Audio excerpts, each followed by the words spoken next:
Hello friends, welcome to only IAS Hindi. सभी दोस्तों का बहुत बहुत स्वागत है।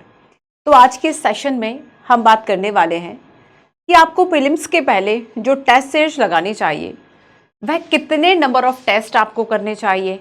जब आप डे 1 से स्टार्ट करते हैं उस वक्त आपकी स्ट्रैटेजी क्या होती है, उस वक्त आपकी प्रॉब्लम्स क्या होती हैं। बट जैसे जैसे आप number of test, number of mock जो है वह प्रैक्टिस करते जाते हैं, उसके बाद कैसे आपसे जो चीज़ें हैं वह बनने लगती हैं। तो आप खुद को एक 75 डेज का चैलेंज दीजिए। वैसे भी अभी जो आपका 26 मई 2024 को होगा, लगभग 150 डेज के आसपास आपके बचे हुए हैं। उस प्रीलिम्स के पहले आप एटलीस्ट ये ज़रूर सोचें कि आप कोशिश करें कि आपको एक जो टेस्ट है, जो मॉक टेस्ट है, वह लगाना है ताकि एक सेल्फ इवैल्यूएशन हो सके। और जब हम डे 1 से स्टार्ट कर रहे होते हैं उस वक्त हमारे सामने क्या चैलेंजेस होते हैं, उस वक्त हमारे सामने क्या प्रॉब्लम्स होती हैं। और जब नेक्स्ट हम कुछ लगा चुके होते हैं एंड कुछ नंबर ऑफ, अगर हम डेज की बात करें, नंबर ऑफ मॉक की बात करें, प्रैक्टिस करते करते कैसे वो चीज़ें जो है वह आपको एक दिन आसान लगने लगती हैं, हम इन्हीं सारी बातों पर आज की क्लास में चर्चा करेंगे। तो देखो, आप खुद ये इंप्रूवमेंट देखोगे बच्चों की, जब आप प्रैक्टिस करते जाते हो ना तो चीजें काफी आसान लगने लगती हैं।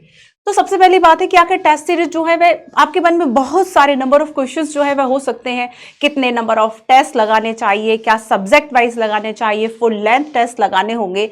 शुरुआत पे जब हम तैयारी कर रहे होते हैं, है ना, तब हमने बहुत कुछ पढ़ा नहीं होता है, हमारे कंटेंट पे, सब्जेक्ट पे उतनी पकड़ नहीं होती है। उस वक्त कितने क्वेश्चंस हमारे गलत होते हैं, हमें नंबर ऑफ क्वेश्चंस नहीं समझ में आते, हमें क्या पूछा है वो नहीं समझ में आता। पर जैसे जैसे आपका नॉलेज का लेवल बढ़ता जाता है वैसे वैसे आपकी ये जो प्रॉब्लम्स है वह दूर होने लगती हैं। और जैसे जैसे प्रैक्टिस आप करते जाते हो उतने आप परफेक्ट हो जाते हो। तो एग्जाम हॉल में जाके सीधे गलतियां करने से क्या अच्छा है, हम एक सेल्फ इवेल्युएशन कर लेते हैं। हम देख लेते हैं कि आखिर हमें कहाँ कहाँ प्रॉब्लम्स हो रही हैं। देखो, कहा जाता है कि अगर आपने युद्ध की तैयारी नहीं की है तो आप फेल होने के लिए तैयार रहिए। अगर आपने तैयारी नहीं की है एग्जाम की तो फिर उसके बाद जब आपका प्रीलिम्स नहीं हुआ तो फिर दुखी भी नहीं होना है। क्यों भाई, फिर उस पर दुखी क्यों होना है, हमें क्यों शोक मनाना है जब हमने उसकी तैयारी ही नहीं की थी। तो अगर आपको देखो यूपीएससी में स्पेशली फॉर हिंदी मीडियम बच्चों, जो आपकी स्ट्रैटेजी होती है, जो प्रॉब्लम्स आप फेस करते हैं कि आपका जो यूपीएससी प्रीलिम्स है वह रुक जाता है, सबसे बड़ी प्रॉब्लम है। और बच्चों, जब प्रीलिम्स ही नहीं होगा तो मेंस में अपना आंसर राइटिंग कैसे इंप्रेस करोगे एग्जामिनर को। वहां तक तो हम पहुंच ही नहीं पा रहे। वहां पहुंचने के लिए क्या करना होगा, उसमें से एक स्ट्रैटेजी आपका सेल्फ इवैल्यूएशन, उसका सही तरीका होता है टेस्ट सीरीज की। मॉक टेस्ट से आपको पता चल जाएगा कि अगर आपने प्रेसिडेंट और फंडामेंटल राइट को पढ़ लिया है तो क्या उससे आपसे क्वेश्चंस बन रहे हैं, नहीं बन रहे हैं। तो कुछ पॉइंट्स पर हम डिस्कस करेंगे, कैसे आपको ये प्रॉब्लम से दूर होना है, कैसे आपको ये जो चैलेंज है उसको दूर करना है, उस पर भी हम बात करेंगे। तो टेस्ट सीरीज आखिर इंपॉर्टेंस क्या है, सेल्फ इवैल्यूएशन का सबसे अच्छा तरीका क्या है। अगर आप चाहते हैं कि आप स्व मूल्यांकन कर सके, ठीक है, आप खुद को ये असेस कर सके कि आखिर कहां पर मेरी स्ट्रैटेजी जो है वह सही है, कहां स्ट्रैटेजी गलत है, या जो सब्जेक्ट आपने पढ़ लिया है, जो सब्जेक्ट जिस पर आपको लग रहा है कि बहुत अच्छी कमांड है, चलो मेरी मान लीजिए पॉलिटी पर अच्छी कमांड है, मैंने उसको पढ़ लिया, मैंने एनसीईआरटी पढ़ ली, मैंने करंट अफेयर पढ़ लिया 1-1.5 साल का, ठीक है, मैंने पीवाईक्यूज के साथ पढ़ लिया, मैंने एक स्टैंडर्ड बुक पढ़ ली लक्ष्मीकांत। अब उसके बाद मुझे फिर भी 50% मान लीजिए आ रहा है, तो बाकी 50% में कहां चैलेंज आ रहा है, बाकी क्यों नहीं कर पा रही हूं। यहां पर क्या, एक सेल्फ असेसमेंट। आपने अगर फुल लेंथ लगाया, आपसे एनवायरमेंट इकोनॉमी के क्वेश्चंस नहीं बन रहे, आपसे आर्ट एंड कल्चर्स के क्वेश्चन नहीं बन रहे, मॉडर्न के क्वेश्चन कर ले रहे हो, एंशिएंट मिडाइवल पे रुक जा रहे हो। लेकिन ऐसा तो है नहीं कि एंशिएंट मिडाइवल से यूपीएससी क्वेश्चन नहीं पूछता। तब कैसे कैसे आप प्रैक्टिस करोगे, पता चल गया कि ये पोर्शन वीक है, ये सब्जेक्ट वीक है, ये टॉपिक वीक है, उस पर तुरंत वर्क करने लग जाओ। जहां से क्वेश्चंस गलत हो रहे हैं वहां पे तुरंत वर्क करने लग जाओ। तो ये एक सेल्फ असेसमेंट का अच्छा तरीका है कि अगर आपको लग रहा है कि मुझे कट ऑफ पे जाना है, कि अगर मेरा 110 अगर मार्क्स मुझे मिल जाए जीएस में, ठीक है, आपको पता है कि लगभग 100 के आसपास 2-3 साल से कट ऑफ जा रही है, बिकॉज ऑफ यूपीएससी बहुत डाइसी हो चुका है, स्पेशली प्रीलिम्स, है ना। जो बच्चा ऑलरेडी सिलेक्टेड है, आईपीएस है, रैंक सुधार के लिए भी भर रहा है, तो कई ऐसे नंबर ऑफ स्टूडेंट्स को मैं जानती हूं कि उनका प्रीलिम्स नहीं हो पाया क्योंकि एक थोड़ा सा जो नेचर है वह बदल गया। तो यहां पर हम देखें बच्चों, 110 अगर आपको 110 मार्क्स के आसपास आप जा रहे हैं, आप सेफ हो जाते हैं। बस इस 100 मार्क्स के लिए आपको बहुत प्रैक्टिस करनी होती है। तो अभी से देखो, अभी आपके पास कितना समय है, ये आप 10 दिसंबर को इस वीडियो को देख रहे हैं, ठीक है। अब इसके बाद आपका जैन, फेब, ठीक है, मार्च, अप्रैल है और मई। तो 26 मई 2024 के पहले कोशिश करो, ज्यादा नहीं तो कम से कम बहुत ज़्यादा नहीं कहूँगी तो फिर भी कम से कम 40 टेस्ट के आसपास एक प्रैक्टिस करके अपनी स्ट्रैटेजी बना लो। ये मैक्स बता रही हूँ मैं, ठीक है, इतना ही शायद आप कर पाएंगे कि लगभग 40 टेस्ट के आसपास आप करके अपनी स्ट्रैटेजी बना लो कि मैं इतने नंबर ऑफ क्वेश्चन कर रहा हूँ तो मेरे इतना सही हो रहा है। क्योंकि नेगेटिव मार्किंग भी है कि आपको, हम देखेंगे कि एक जो क्वेश्चन है, एक क्वेश्चन का मिल रहा है आपको 2 अंक, है ना, 100 क्वेश्चन आएंगे जीएस में, लेकिन 0.66 जो है ये आपकी नेगेटिव मार्किंग भी, कि अगर आपका गलत हो रहा है तो 0.66 जो है वह कट भी जा रहा है। तो यहां पर एक स्ट्रैटेजी आपको डेवलप कर लेनी है कि कैसे आप जो है वह उस नंबर ऑफ, उस कट ऑफ तक पहुंच रहे हैं बच्चों। तो उस स्ट्रैटेजी के लिए जितनी हो सके प्रैक्टिस कीजिए, बार बार उस सब्जेक्ट को पढ़िए, बार बार टॉपिक को पढ़िए, उससे रिलेटेड जो बुक है वह लगाइए। अब आप सोचेंगे मैम कहाँ मिलेंगे नंबर ऑफ क्वेश्चंस? बच्चों PYQs है, IDMP प्रोग्राम है ओनली IAS का, PW ओनली IAS का, है ना। और आप देखेंगे इतना ज्यादा ऑनलाइन और ऑफलाइन अभी चीजें अवेलेबल हैं, आप बहुत आसानी से प्रैक्टिस कर सकते हैं। एक टॉपिक आपने प्रेसिडेंट का पढ़ लिया, अब उसके जो क्वेश्चन से आप सर्च करो, नेट से सर्च कर लो, वहां से लगा लो, और ऑनलाइन इतने सारे मिल जाते हैं, ऑफलाइन इतने सारे ऑप्शंस अवेलेबल। ऑप्शंस की कमी नहीं है आपकी, बस थोड़ा सा एक प्रैक्टिस वाली कमी है, थोड़ा हार्डवर्क की कमी है, उसको आपको कंप्लीट करना है। Cover the whole syllabus. देखो अब कैसे आपका सिलेबस कवर हो जाता है कि आपको लग रहा है कि आपने इस टॉपिक को कर लिया। जैसे कि मान लो पहले मैं सब्जेक्ट की बात करूं कि आप क्या कर रहे हो कि सब्जेक्ट में आपको लग रहा है कि आपका पॉलिटी हो गया, आपका जो है वह जियोग्राफी हो गया, ठीक है, आपका हिस्ट्री हो गया। अब आपने इसके सेपरेट सेपरेट टेस्ट लगा लिए, लेकिन आपको लग रहा है कि यार हिस्ट्री में मेरा मिडाइवल और एंशियंट रह गया, तो आपने क्या किया कि मिडाइवल और जो एंशियंट है इसके उन टॉपिक्स को पढ़ लिए। तो एक तरीके से जब आप मॉक लगाने लगते हैं, मॉक टेस्ट, है ना, मतलब जो आपके ये प्रीलिम्स के पहले आप टेस्ट करते हैं, खुद को सेल्फ इवेल्युएट कर रहे हैं, तो उसमें आपको पता चल गया कि मेरा ये सब्जेक्ट कमजोर है, मेरा ये वाला पॉइंट कमजोर है, मेरा ये वाला टॉपिक है, मेरे पढ़ने का ये तरीका कमजोर है कि पढ़ तो लिया लेकिन बन नहीं रहा। तो यहां पर आप कहां लैक कर रहे हो? क्या नॉलेज का लैक है, क्या रिवीजन का लैक है ना, कि आपने बार बार रिवाइज नहीं किया, आपके पास नॉलेज नहीं था, आपके पास कंटेंट नहीं था, आखिर कमी जो है वह कहां थी, उस चीज को फाइंड करो। तो जैसे ही आप मुक लगाने लगते हो आपका सिलेबस जो है वह कवर होने लगता है। आपने देखा कि मैंने 4 जो है वह ज्योग्राफी के लगा लिए, 4 मैंने जो टेस्ट है वह पॉलिटी के लगा लिए, ठीक है। इसमें आपने उन टॉपिक्स को फाइंड कर लिया, इस टॉपिक से मेरे क्वेश्चन गलत हो रहे, उस टॉपिक को जल्दी से तैयार कर लो, ठीक है। एक दिन में 5-5, 6-6 टॉपिक तैयार कर लो। आपने एनवायरमेंट का किया, आपने इकोनॉमी का किया, अरे मेरा यहां से गलत हो रहा है, तुरंत से जो है उसको जाके सही कर लो कि अब यहां से जो क्वेश्चन है वह गलत नहीं होना चाहिए, मैंने इस टॉपिक को कवर कर लिया। इस तरीके से अपना सारा सिलेबस जो है बच्चों, सारा टॉपिक जो है वह कवर कर लेते हैं। अब नेक्स्ट है improve your speed with accuracy. देखो बच्चों, परेशानी कहां होती है, और एक सही तरीका भी है कि जब हम टेस्ट लगा रहे होते हैं ना, तब क्या होता है कि हमारी सटीकता कितनी है, हम सटीकता से कितने प्रश्न, चूंकि मैंने आपको बताया कि अगर 2 मार्क्स आपको मिल रहे हैं तो आपका 0.66 जो है वह कट भी जा रहा है। तो यहां पर हम देखेंगे कि किस तरीके से जो मार्क्स अगर आपका कट रहा है ना, तो यहां पर आपको क्या करना है, जितनी एक्यूरेसी होगी, समटाइम्स क्या होता है कि हमसे 2 ऑप्शंस तो बन गए, 2 सेंटेंस तो बन गए, एक में फंस गए, और बिना हमें 2 आ रहा था उसका सेंटेंस, फिर भी हम आंसर नहीं लगा पाए।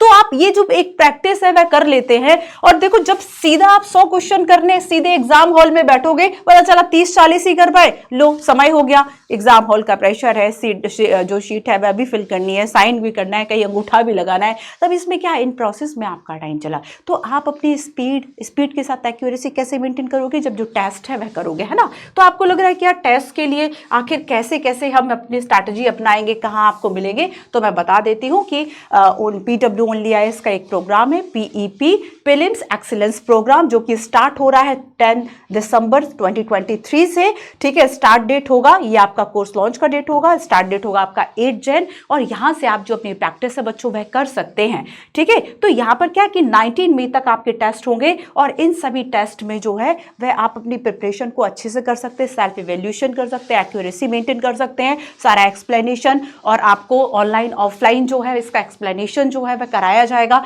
जिससे आप काफी सारे नंबर ऑफ टॉपिक्स पर अपनी जो पकड़ है वह बना सकते हैं। यूपीएससी के लेवल के आपके क्वेश्चंस जो है वह होंगे, ताकि आप अपनी जो प्रैक्टिस है वह ठीक तरीके से कर पाए। तो यहाँ पर मैं बता देती हूँ कि आपको ये कॉम्प्रिहेंसिव एक शेड्यूल 5 मंथ्स का दिया जाएगा, जिसमें कि 40 जो है वह प्रीलिम्स के हम देखेंगे कि डेली इसमें इवन आपको 40 जो प्रीलिम्स के क्वेश्चंस हैं वह मिला करेंगे, जो कि लेटेस्ट पैटर्न पर आधारित होंगे, ठीक है। 20 CSAT के क्वेश्चंस भी होंगे। तो एक CSAT को भी हमें नेग्लेक्ट जो है वह नहीं करना, या फिर उसको ऐसा नहीं करना कि सीरियस ना ले। सम टाइम हो सकता है किसी बच्चे का GS में हो गया, CSAT रुक गया, तो CSAT को जो है वह आपको बिल्कुल भी हल्के में नहीं लेना है, वरना यूपीएससी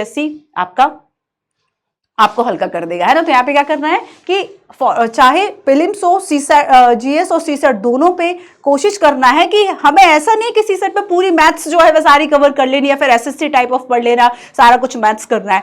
एटलीस्ट जो कट ऑफ या फिर आप देखेंगे कि लगभग 30-40% आप सीसेट का कर ले जाओ उन 2 आवर्स में। इसके लिए बहुत जरूरी है कि आप प्रैक्टिस करें, ठीक है। प्रैक्टिस से ही आपका जो इंप्रूवमेंट है वह होगा, इसके लिए बहुत जरूरी है फ्रेंड्स, है ना। तो बेसिकली आप अपना रिकॉर्ड ट्रैक कर पाएंगे, डिस्कशन भी आपको प्रॉपर जो है वह मिलेगा, लाइव मिलेगा, ऑफलाइन मिलेगा इसमें, है ना। जो बच्चा ऑफलाइन अवेलेबल है उसको ऑफलाइन मिलेगा इसका डिस्कशन, और जो स्टूडेंट लाइव ले रहा है उसको लाइव डिस्कशन मिल जाएगा। तो आपकी एक जो तैयारी है वह होती रहेगी। तो जो भी बच्चे चाहते हैं इसको ज्वाइन करना, ठीक है, पूरा सिलेबस कवर कराया जाएगा, हार्ड कॉपी आपको मिलेगी इसमें, प्रीलिम्स वाला उड़ान की, है ना। साथ में देखो स्पेशल टेस्ट जैसे कि इकोनॉमिक सर्वे, जो नया सर्वे होगा, जो बजट होगा, इंडिया ईयर बुक होगी, ये इन सबके अलग अलग से स्पेशल टेस्ट होंगे ताकि आपका सारा जो सिलेबस है बेसिकली वह कवर हो पाए। तो इसके लिए आप ज्वाइन कर सकते हैं प्रीलिम एक्सीलेंस प्रोग्राम।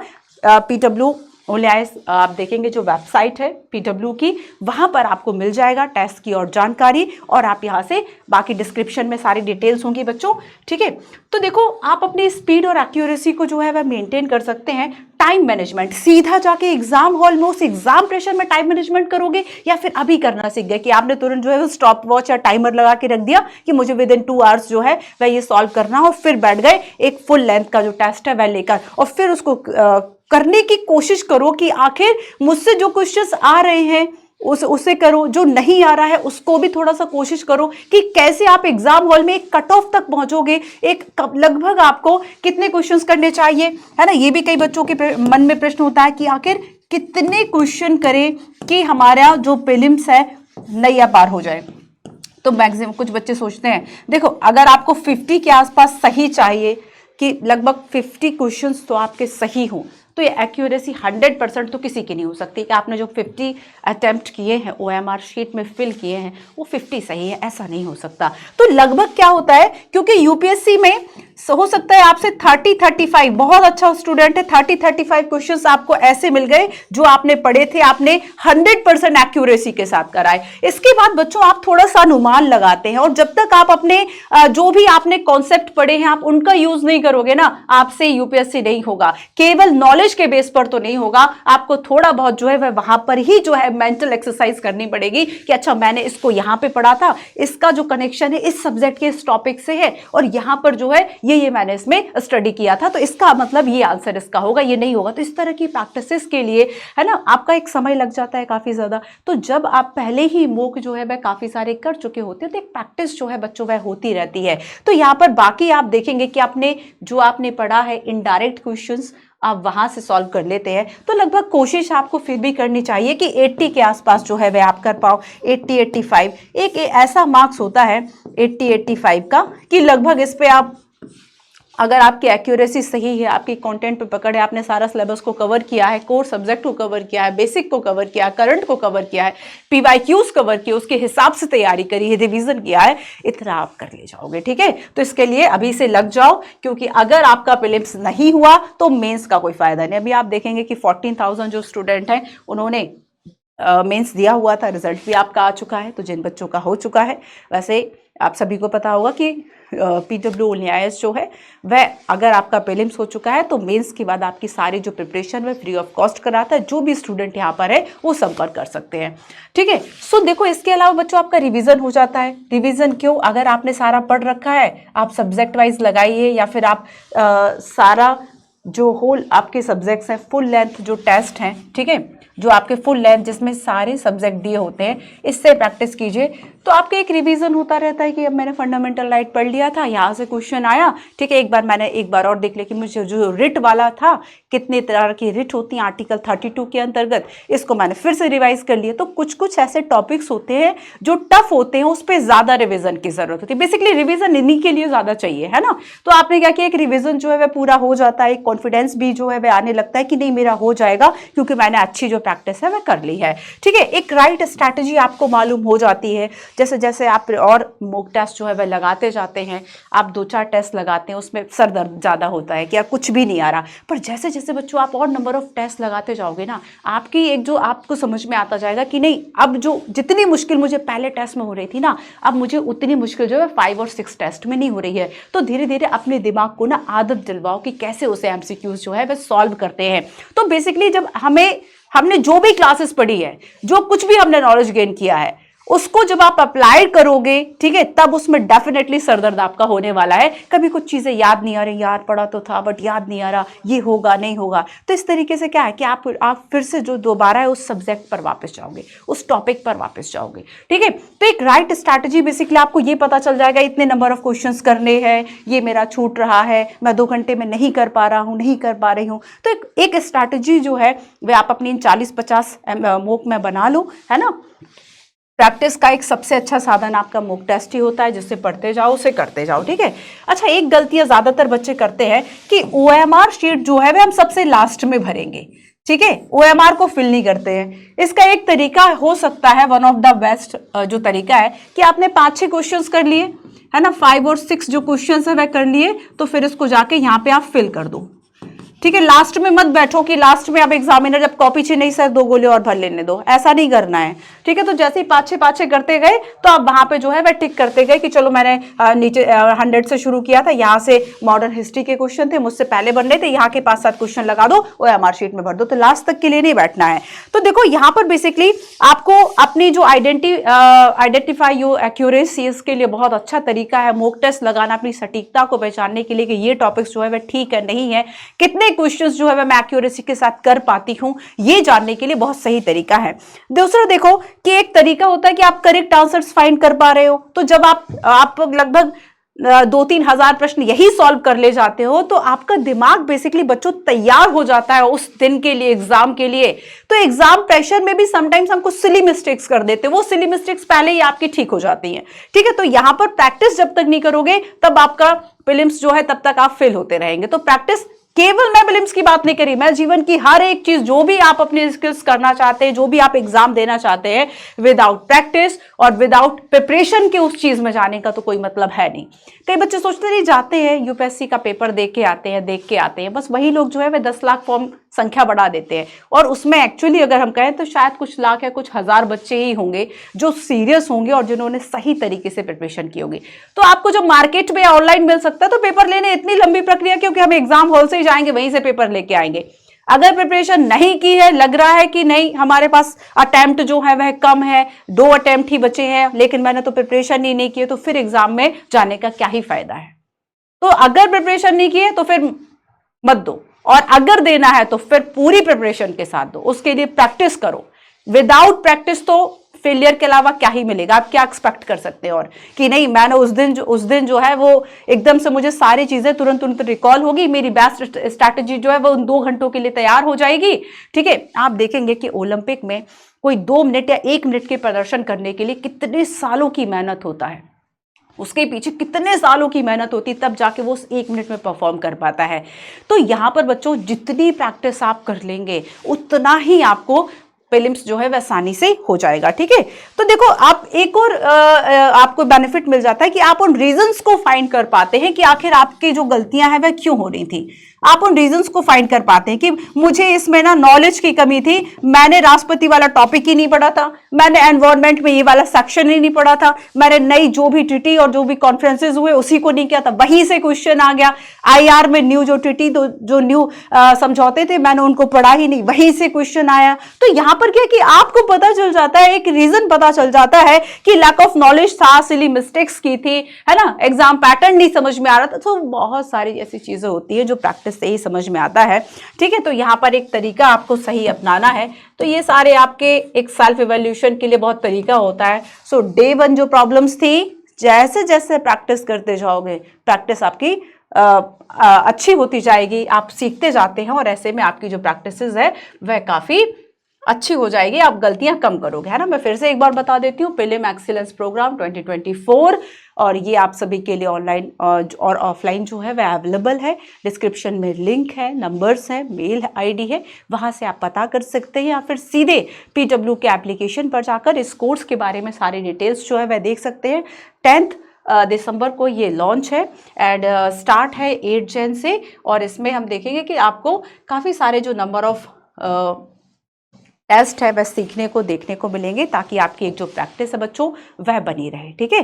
तो आप कहीं से भी प्रैक्टिस करें, ऑनलाइन करें, ऑफलाइन करें, कहीं से भी प्रैक्टिस करें, कर ज़रूर लें, क्योंकि 26 मई 2024 को जो आपका एग्ज़ाम होगा, है ना, और एक दिन में 2 पेपर, आपका GS भी उस दिन है, CSAT भी है, CSAT के लिए भी आपको टाइम देना है।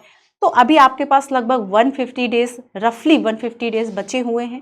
उस पर चाहे अपने डेज ऐसे डिसाइड कर ले कि 15 डेज मुझे पॉलिटी पढ़ना है, 15 डेज मुझे एनवायरनमेंट जोग्राफी करना है, इस तरीके से अपनी स्ट्रैटेजी बनाते रहें। फिर एक कंपाइल जो फुल लेंथ टेस्ट है उसको भी लगाते रहें, ये देखें कि कौन सा सब्जेक्ट कमज़ोर है, यहाँ से क्वेश्चन कम बन रहे हैं, उसको पढ़ना शुरू करें, और यही एक तरीका हो सकता है। तो अगर चाहते हैं कि आप प्रीलिम्स में एक अच्छा प्रदर्शन करें, प्रीलिम्स जो है आपका क्रैक हो जाए, मेंस में अपना नॉलेज दिखाने का मौका आपको मिले, तो उसके लिए प्रैक्टिस एकमात्र आपके पास हथियार है। मिलते हैं हम अपने नेक्स्ट क्लासेस में। Thank you so much.